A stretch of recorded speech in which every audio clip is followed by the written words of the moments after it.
जय मसीह की, praise the Lord.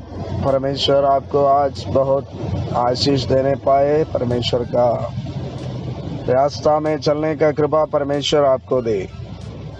तो हम लोग मत्ती रचित सुसमाचार 5 अध्याय से 7 अध्याय का जो पहाड़ी उपदेश है उस भाग का पढ़ाई कर रहे हैं, उसको मनन कर रहे हैं। पहला पद और दूसरा पद में वहाँ पर गुरु और चेले के बारे में हम लोग देख रहे हैं। चेला का परिभाषा क्या है हमने देखा है। चेला का मतलब परिभाषा यह है, गुरु का पीछे चलने वाला, गुरु का आदर करने वाला, गुरु का आराधना करने वाला, गुरु पर भरोसा करने वाला और गुरु का बात मानने वाला। और हम देख रहे थे गुरु का अनुकरण करने वाला।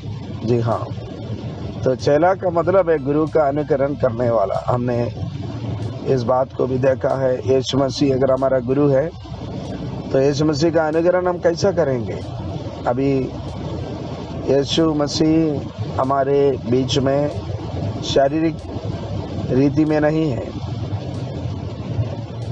तो इसका मतलब क्या है तब ये अनुकरण करने का। तो हमको यीशु मसीह का स्वभाव को अनुकरण करना है। कल हमने देखा यीशु का जो सबसे पहला स्वभाव वो है प्रेम। यीशु मसीह ने जैसा हमसे प्रेम किया है, जब हम पापी ही थे यीशु ने हमसे प्रेम किया। कितना प्रेम किया, अपना जान दिया। भला जान देने से बड़ा प्रेम किसी का नहीं होता है। यीशु ने हमारे लिए जान दिया। तो हमको क्या करना चाहिए। मत्ती रचित सुसमाचार इसका 22 अध्याय में लिखा है 37-38 पद में, हमारा सारा बुद्धि, सारा शक्ति, सारा आत्मा से यीशु से प्रेम करना है, परमेश्वर से प्रेम करना है। इसका मतलब हमारा जीवन का सबसे बढ़कर यीशु से प्रेम करना। सबसे बढ़कर नहीं, यीशु का प्रेम को हमसे हटाने वाला कोई भी बात हमारा जीवन में नहीं होना चाहिए। इसलिए यीशु ने कहा, यदि कोई मेरा पीछे आना चाहे तो अपने आप को इनकार करे। जी, तो एक आदमी का जो सबसे बड़ा प्रेम स्वयं से होता है, खुद से होता है। अभी यीशु कहता है, तुम अगर मुझसे प्रेम करना चाहते हो, अगर तुम मेरा पीछे चलना चाहते हो, तो तुम खुद से प्रेम नहीं कर सकते। स्वयं को इनकार करना है, तब फिर और कोई प्रेम का तो बात ही नहीं होता है। इसका मतलब क्या, हम हमारा बच्चों से, हमारा पति से, हमारा पत्नी से, हमारा माँ बाप से प्रेम नहीं कर सकते? हाँ, कर सकते हैं। बहुत सारे प्रेम सही होगा जब हमारा प्रेम परमेश्वर से सही होगा। और उसमें भी परमेश्वर ने कहा है, मत्ती रचित सुसमाचार 10 अध्याय में लिखा है, यदि तुम्हारा माता पिता को मुझसे अधिक प्रिय जानते हैं तो तुम मेरे योग्य नहीं। अगर कोई अपना बेटा बेटी को मुझसे अधिक प्रिय जानते हैं तो वो भी मेरा योग्य नहीं। इस दुनिया में हम रहते हैं हमारे लिए, और उसके बाद हमारा बच्चों के लिए, हमारा पति के लिए, हमारा पत्नी के लिए। लेकिन प्रभु कहता है, तुमको मेरे लिए जीना है, मेरे लिए जीना।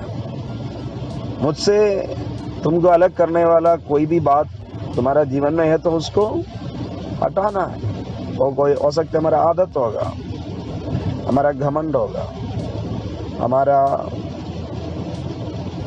और कोई संबंध होगा। इसीलिए एक धनवान नौजवान यीशु के पास आए। उन्होंने बोला, मैं स्वर्ग राज्य का वारिस होने के लिए क्या करूं। उन्होंने बोला, तुम तो मेरा व्यवस्था को, परमेश्वर का व्यवस्था को पूरा करो। उन्होंने बोला, मैं सारे व्यवस्था को पूरा करता हूँ, माता पिता को आदर करता हूँ, चोरी नहीं करता और परमेश्वर के बिना और किसी से प्रार्थना नहीं करता हूँ। सब कुछ मैं करता हूँ, व्यवस्था का तो मैं पालन करता हूँ। यीशु ने उनको देखा, उनसे प्रेम किया और बोला, एक कमी तुम में है, तुम तुम्हारा जो धन है वो बेचकर कंगालों को दे दे, इसके बाद आओ तो मेरा पीछे चलो। वचन में लिखा है, उसके पास बहुत धन था, संपत्ति था, इसलिए वो उदास होकर चला गया। मतलब वो परमेश्वर से और धन से प्रेम करना चाह रहा था। शायद उनका जीवन का सबसे पहला प्रेम परमेश्वर से था, लेकिन वो अपना धन छोड़ने का एक वक्त आएगा, तब परमेश्वर से वो शायद प्रेम नहीं करता। वही फर्क उनका सामने जब आया, वो जब एक निर्णय लेने का वक्त आया उनके पास, तब उन्होंने धन छोड़ने का तैयारी में नहीं था। ऐसा नहीं था। परमेश्वर और धन के बीच में एक निर्णय लेने का कोई ऐसी बात नहीं था, तुम्हारा परमेश्वर को रखेगा तो तुम्हारा धन को छोड़ना पड़ेगा। शायद हो सकता है उस समय वो व्यवस्था का पालन करते, हो सकता है उस समय वो धन को छोड़ते, लेकिन इधर परमेश्वर बोल रहे अभी तुम छोड़ दो, अभी तुम छोड़ के आओ। मतलब हम भी सोचते होंगे जी हमारा जीवन में परीक्षा आएगा तब देखा जाएगा, परीक्षा आएगा तब मैं खड़ा रहूंगा, लेकिन ऐसा नहीं होता है। हमको परीक्षा आने का इंतजार नहीं करना है, और हम नहीं जानते कब वो आ रहा है, कब वो हो रहा है। हमको हमेशा तैयार रहना है। कभी कभी स्कूल्स में ऐसा टेस्ट होता है, सरप्राइज टेस्ट होता है, बताते नहीं है। सवेरे टीचर आते हैं और बताते हैं ठीक है सारे लोग बच्चों नोटबुक बंद कर दो, अभी आपका परीक्षा होगा जी, क्लास टेस्ट होने जा रहे हैं। तो बच्चे घबरा जाते हैं, बाप रे कुछ पढ़ाई नहीं किया, हमको चाहिए एक दिन कल कर लीजिए मैडम। नहीं, ये आज है, आज का टेस्ट है। हम जानना चाहते हैं आप कितना तैयारी में रहते हैं, आप कितना जानते हैं जी। तो वो जो रटने वाले बच्चों के लिए दिक्कत होता है, जो सही में जो जानते हैं उनके लिए उतना दिक्कत नहीं होता है। तो उसी प्रकार के एक टेस्ट परीक्षा उस नौजवान को हुआ है। अचानक उनको ऐसा कुछ बातें बता दिया, शायद पहले बोला होता तो वो कुछ तैयारी में रहता, मन तैयार करते, लेकिन उनको अचानक ऐसा बात है। तो परमेश्वर से हमारा जो प्रेम है, वो प्रेम जैसा परमेश्वर ने हमसे प्रेम किया उसी प्रकार, जी हाँ, इसका दुनिया में परमेश्वर कुछ बताते हैं पति पत्नी का संबंध में। जो इफिसियों का पत्री में हम पढ़ते हैं, कहते हैं पति को अपना पत्नी से कैसा प्रेम करना चाहिए, अपना शरीर के अनुसार प्रेम करना चाहिए। जैसा मसीह ने कलीसिया को प्रेम किया ऐसा प्रेम करना चाहिए, जी हाँ। तो इसलिए ये नहीं सोचना है ये सब असंभव है, ऐसा नहीं। तो परिवार में पति और पत्नी का प्रेम कहता है यीशु ने कलीसिया से जैसा प्रेम किया उसी प्रकार। तो पत्नी से अगर ऐसा प्रेम करना है पति को, तो यीशु से हमको कैसा प्रेम करना चाहिए।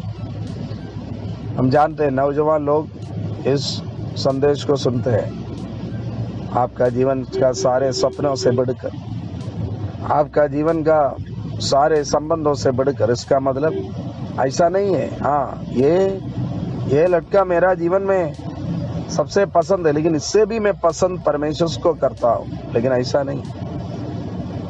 जब तक मेरा शादी नहीं होता है तब तक मेरा जीवन को पवित्र पवित्र पवित्र रखना है। उसमें अगर और कोई बीच में आ जाते हैं तो इसका मतलब है मैं परमेश्वर से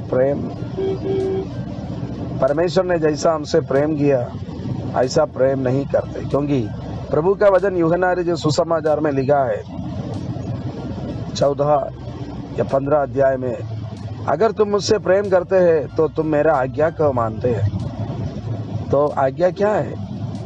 आज्ञा यह है तुम्हारा जीवन परमेश्वर का मंदिर है, उसको पवित्र रखना है। जी हाँ, हम परमेश्वर का स्वभाव को अपनाना चाहते हैं तो परमेश्वर का प्रेम को सबसे पहले अपनाना चाहते हैं। जी हाँ, वो प्रेम सबसे पहले परमेश्वर से होना चाहिए, तभी हम पड़ोसी से प्रेम कर सकते हैं, तभी हम पत्नी से प्रेम करते हैं सही में, तभी हम पति से सच में प्रेम कर सकते हैं। जी हाँ, तो हम ये प्रार्थना करना चाहिए, प्रभु आपका हम अनुकरण करना चाहते हैं, जैसा आपने हमसे प्रेम किया ऐसा हम आपसे प्रेम करना चाहते हैं। परमेश्वर से सबसे पहले हम प्रेम करेगा, तब हम दूसरों से प्रेम कर सकते। इसलिए प्रभु का वचन में जो मत्ती 22 अध्याय में लिखा, सबसे पहली आज्ञा यह है, तुम परमेश्वर से प्रेम करो, और दूसरी आज्ञा उसी के समान है, तुम पड़ोसी से प्रेम करो। तो परमेश्वर से प्रेम कर सकते हैं, तब हम हमारा पड़ोसी से प्रेम कर सकते। कितना झगड़ा लड़ाई, थोड़ा सा जमीन के लिए बहुत कुछ होता रहता है। जी हाँ, भाई भाई में बातचीत नहीं होता है। क्या कारण है?